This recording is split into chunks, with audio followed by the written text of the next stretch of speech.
Cabinet విస్తరణపై కేంద్ర ఎన్నికల సంఘానికి మన రాష్ట్రానికి సంబంధించిన chief electoral officer Sudarshan Reddy లేఖను రాశారు. ఇటు ఆయనకు ఫిర్యాదులు వచ్చాయి. బీజేపీ అలాగే బీఆర్ఎస్ పార్టీల నుంచి ఫిర్యాదులు రావడంతో ఎలా ముందుకెళ్లాలి దానిపై స్పష్టత ఇవ్వాలని చెప్పేసి ఆయన మొత్తానికైతే కేంద్ర ఎన్నికల సంఘానికి ఆయన లేఖ రాసినట్టు తెలుస్తుంది.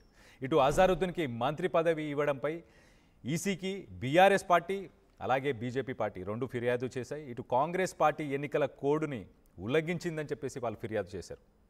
జూబ్లీహిల్స్ బైపోల్ వేళ క్యాబినెట్ విస్తరణపై ఒక రకంగా అభ్యంతరాన్ని వ్యక్తం చేశారు. ఎలక్షన్ కమిషన్ కోడ్ని, ఎన్నికల కోడ్ ఏదైతే ఎలక్షన్ కోడ్ ఉందో ఆ కోడ్ని వీళ్ళు క్రాస్ చేశారు. మొత్తానికైతే ఇటు మైనారిటీస్కి సంబంధించిన కార్యకర్తలు కానీ ప్రజల్ని లోపరుచుకోవడానికి ఇటు ఒక మైనారిటీకి సంబంధించిన ఎమ్మెల్సీకి మంత్రి పదవి ఇచ్చే ప్రయత్నం చేస్తున్నారని చెప్పేసి మొత్తానికైతే ఇటు ప్రతిపక్షాలు కంప్లైంట్ చేసే మన స్టేట్కి సంబంధించిన ఎలక్టోరల్ ఆఫీసర్కి, చీఫ్ ఎలక్టోరల్ ఆఫీసర్ సుదర్శన్ రెడ్డికి మొత్తానికైతే ఆయన కేంద్రానికి రాశారు కేంద్రానికి లెటర్ రాసి దానిపై ఎలా ప్రొసీడ్ అవ్వాలని చెప్పేసి కేంద్రం నుంచి స్పందన కోసం వెయిట్ చేస్తున్నాడు. సో మొత్తం మీద దీనికి సంబంధించి మరిన్ని వివరాలు మా ప్రతినిధి శ్రీధర్ ఉన్నారు. శ్రీధర్, ఇటు బీజేపీ పార్టీకి సంబంధించిన ఎమ్మెల్యే పాయల్ శంకర్తో మాట్లాడారు. ఒకసారి ఆయన ఏం మాట్లాడారో వినే ప్రయత్నం చేద్దాం. కాంగ్రెస్ అజారుద్దీన్కు మంత్రి పదవి ఇస్తున్నదనే దానిపై అటు బీజేపీ ప్రధాన ఎన్నికల అధికారిని కలిసి కంప్లైంట్ చేసింది. అసలు కంప్లైంట్ కాపీలో ఏమేమి పేర్కొన్నారు, అసలు అధికారి ఏం చెప్పారని ఒకసారి మనతో మాట్లాడడానికి deputy floor leader MLA Payal Shankar ఉన్నారు. ఆయనతో మాట్లాడించేటువంటి ప్రయత్నం చేద్దాం. సార్, కంప్లైంట్ చేసినట్టున్నారు, ఏమని కంప్లైంట్ చేశారు ఎన్నికల అధికారికి, మీ అబ్జెక్షన్స్ ఏంటి సార్?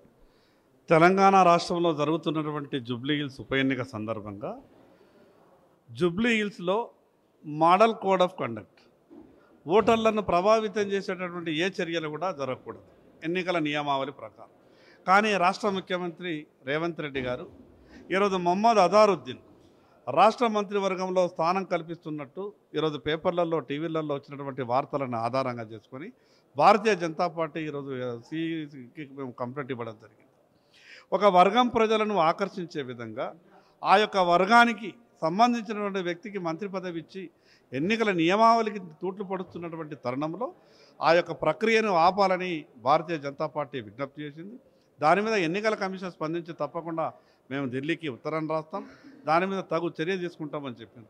నిజంగా కాంగ్రెస్ పార్టీ పరిస్థితి చూస్తే రోజు రోజుకు జూబ్లీహిల్స్లో కాంగ్రెస్ పార్టీ గ్రాఫ్ పడిపోతున్నది. కాబట్టి ఈ రకంగానైనా సరే ఈరోజు మొహమ్మద్ అజారుద్దీన్కి మంత్రి పదవి ఇవ్వడం ద్వారా ఆ వర్గానికి సంబంధించిన ప్రజలు ఓట్లేసి గండం ముందు నుంచి గట్టెక్కిస్తారన్న ఆచరణలో కాంగ్రెస్ పార్టీ ఉన్నట్టుగా అనిపిస్తూ ఉన్నది.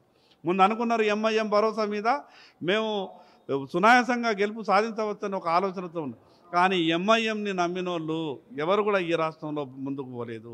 టీఆర్ఎస్కు ఏం జరిగింది ఈ రాష్ట్రంలో 2023లో ఎంఐఎం టీఆర్ఎస్ పార్టీ మిలాఖత్ ఈ రాష్ట్రం అంతా కూడా మద్దతు ఇచ్చారు. ఈరోజు ఎంఐఎంకు మద్దతు ఇచ్చినా కూడా టీఆర్ఎస్ ఏ రకంగా ఓటమి పాలైందో ఇక్కడ జూబ్లీహిల్స్లో కూడా కాంగ్రెస్ పార్టీ ఓటమి పాలైపోతూ ఉంది. నిజంగా మంత్రివర్గంలో మీరు స్థానం కల్పించాలనుకుంటే ఈ గడిచిన రెండేళ్లలో అవకాశం ఇవ్వస్తుండే. మరి అదేవిధంగా మొహమ్మద్ అజారుద్దీన్ అనేటటువంటి వ్యక్తి పాపం ఇంకా ఎమ్మెల్సీ కాలేదు. సరే, ఎమ్మెల్యే కాకపోయినా ఎమ్మెల్సీ కాకపోయినా 6 నెలల పాటు పదవిలో మంత్రిగా కొనసాగవచ్చు. కానీ ఉన్నటువంటి పరిస్థితి 10 రోజులు ఆగితే మీ కొంపలు ఏం మునిగిపోయేది ఉంది. అంటే క్లియర్గా ఎన్నికల కమిషన్ అబ్జర్వ్ చేస్తూ ఉన్నది ఒక వర్గం ఓటర్లను ఆకర్షించే విధంగా.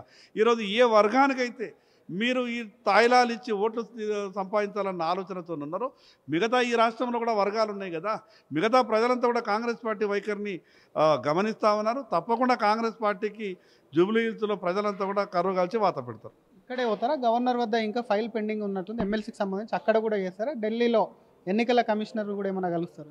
ఇక్కడ ఉన్నటువంటి ఎన్నికల కమిషనర్కు ఇక్కడ భారతీయ జనతా పార్టీ రాష్ట్ర శాఖ ఫిర్యాదు చేసింది. అక్కడ ఢిల్లీలో ఉన్నటువంటి బీజేపీ పార్టీ కూడా అక్కడ ఫిర్యాదు చేయబోతుంది. కానీ ఇంకా మీరే అంటున్నారు ఆయన ఇంకా ఎమ్మెల్సీ కాలేదని చెప్పి, దాని మీద ఏమన్నా ముందుకెళ్తారా? ఆ విషయం మేము మాట్లాడదలుచుకోవాలి. మేము అన్నదల్లా ఎన్నికల నియమావళికి ఎందుకు తూట్లు పడుతున్నారు, ముఖ్యమంత్రి అయినా ఎవరైనా ఎంత పెద్ద హోదాలో ఉన్నా కూడా భారత ఎన్నికల నియమావళిని మనం అందరం కూడా ఆచరించాల్సిందే కదా.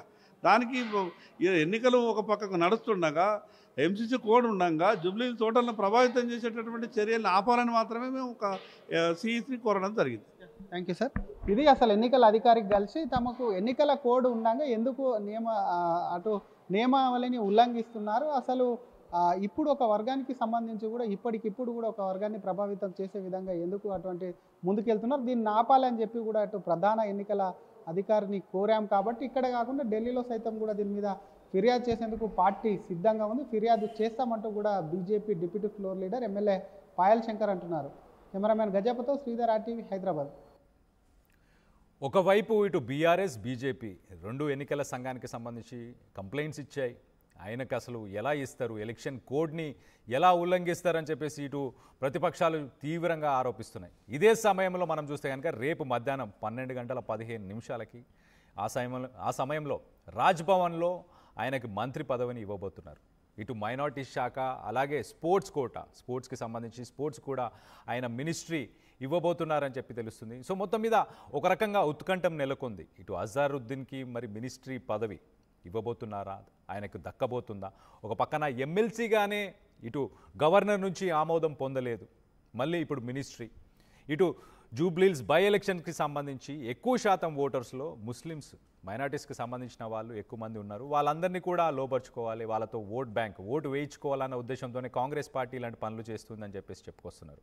సో దీన్ని ఎలా చూడాలి? ఒక రకంగా ఇటు ప్రతిపక్షాలైతే ఇటు ఎలక్షన్ కమిషన్ అలాగే సెంటర్ కేంద్ర ఎన్నికల సంఘానికి కూడా ఇక్కడ స్టేట్కి సంబంధించిన చీఫ్ ఎలక్టోరల్ ఆఫీసర్ సుదర్శన్